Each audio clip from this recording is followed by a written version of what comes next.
What's up mga idol? Another new episode.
Kilometer and 1.5 hour ride.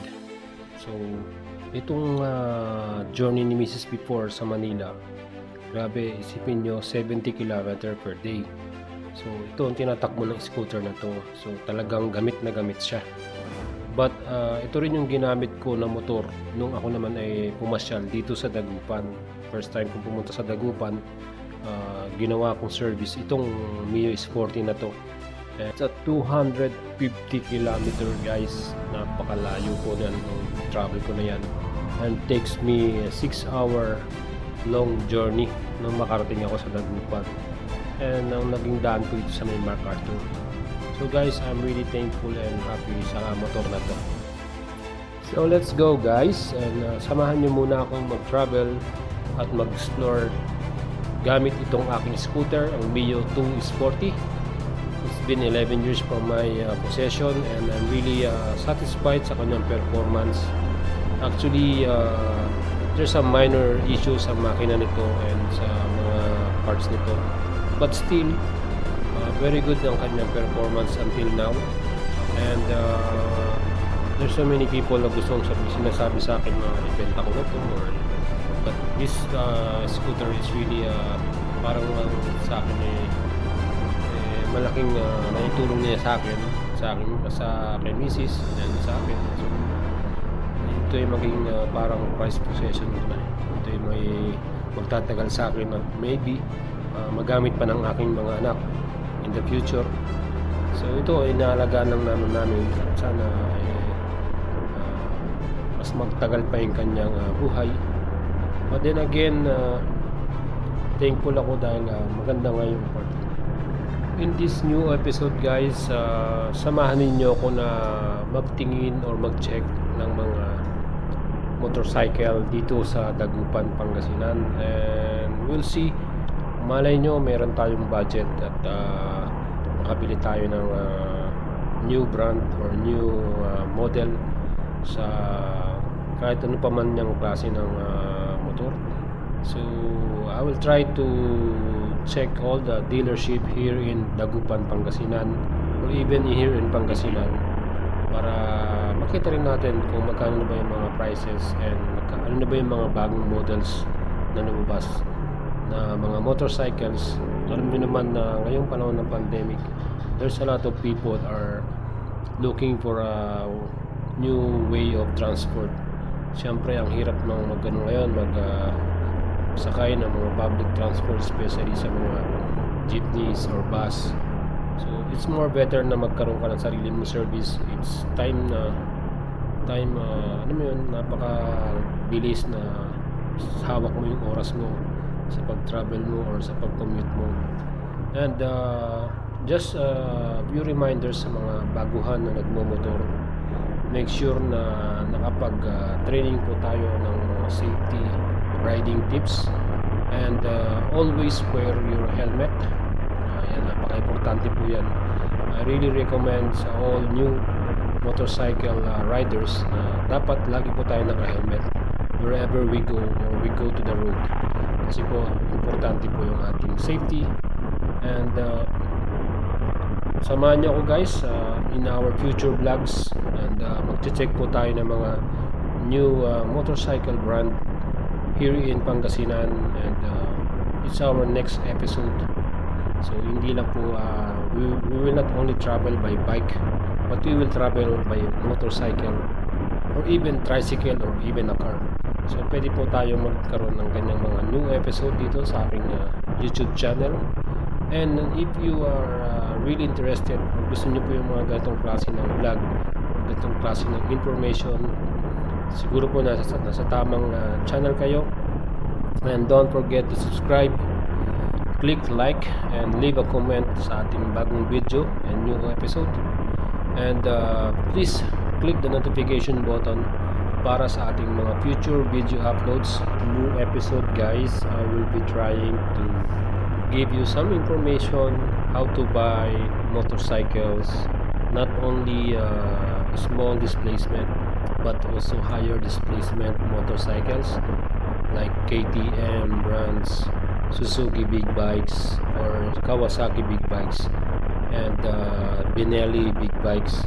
Kasi mga available po rito dyan sa Pangasinan yung mga dealership na yan, and we will try our best na makapag-vlog and may share po sa inyo yung kanilang mga brands or yung kanilang mga model ng brand na motorcycle.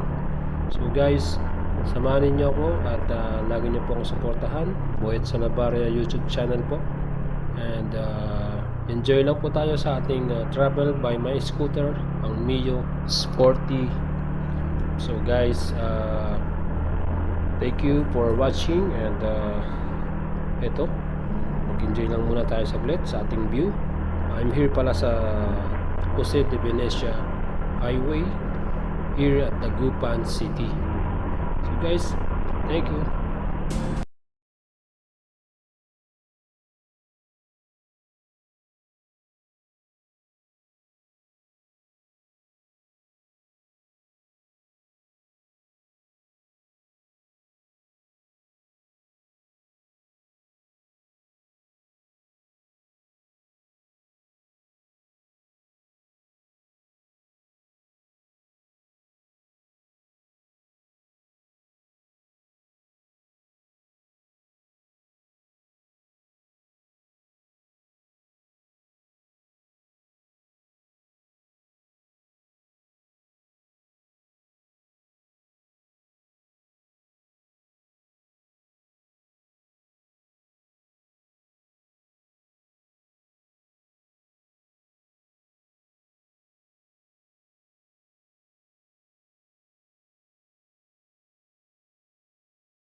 feel nauseous, believe me.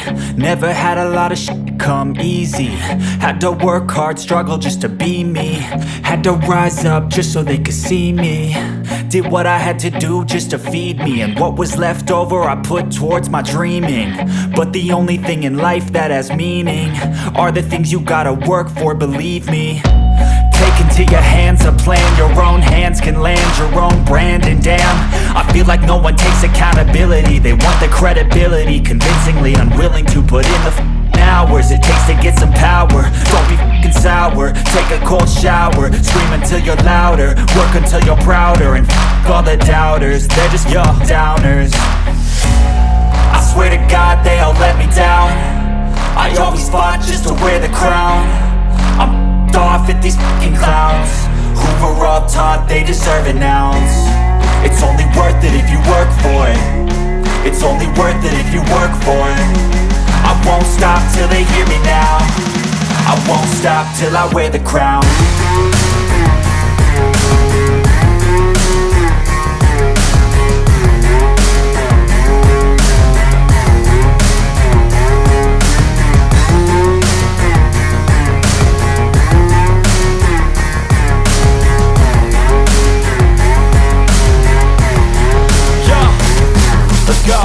I'm just telling you to fight for your dreams, but it's not what it seems. Man, it's hard to be seen when everybody wants to be king. Yeah, they all wanna ring, yeah, we all wanna be free. So show me what you got, what you bring, how you fight in the ring, how you take a fucking swing. Do you got heart, are you mean? Got some scars, got some needs, are you willing to go bleed? I swear to God they all let me down. I always fought just to wear the crown.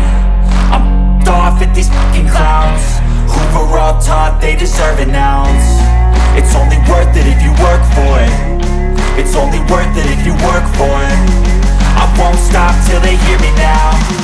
I won't stop till I wear the crown. I swear to God